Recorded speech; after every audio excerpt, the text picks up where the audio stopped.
You ask Tiger to solve. This deals with linear equations with one unknown. The final result is A equals 81. Let's solve it step by step. Group all constants on the right side of the equation. Subtract 20 from both sides.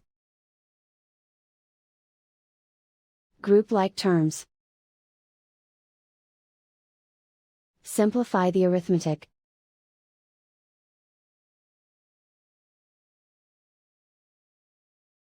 Isolate the A. Multiply both sides by inverse fraction 9/2.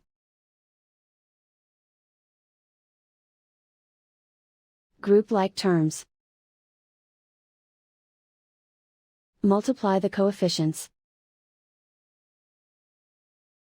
Simplify the fraction. Multiply the fractions.